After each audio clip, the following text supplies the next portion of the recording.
கிறிஸ்துவுக்குள் அன்பானவர்களே, உங்களை சந்திப்பதில் மகிழ்ச்சி அடைகிறேன். சங்கீதம் 138:3. நான் கூப்பிட்ட நாளிலே எனக்கு மறு உத்தரவு அருளினீர். என் ஆத்துமாவிலே பலன் தந்து என்னை தைரியப்படுத்தினீர். பிரியமானவர்களே, நம் தேவனாகிய கர்த்தர் நாம் கூப்பிடும்போது நமக்கு மறு உத்தரவு அருளுகிற பரம தகப்பனாயிருக்கிறார். நம்முடைய ஆத்துமா சோர்ந்து போய் காணப்படும் போது அதற்கு பலன் கொடுத்து தைரியப்படுத்துகிறார். இதற்கெல்லாம் நாம் செய்ய வேண்டியது நம் தேவனாகிய கர்த்தரை துதிக்க வேண்டியது. தாவீது எப்பொழுதும் தேவனை துதித்து கொண்டே இருந்தான். தன்னுடைய முழு இருதயத்தோடும் முழு பலத்தோடும் அவரை துதித்து ஸ்தோத்தரிக்கும் போது அவர் கூப்பிட்ட நேரத்திலெல்லாம் கர்த்தர் அவருக்கு மறு உத்தரவு கொடுத்தார்.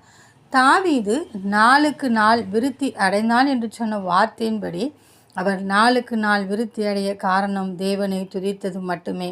தேவனை துதிக்க துதிக்க தேவனாகிய கர்த்தர் அவர் வாழ்விலே இருக்கிற எல்லா தடைகளையும் மாற்றி அந்த தேசத்துக்கே அவரை ராஜாவாக வைத்தார்.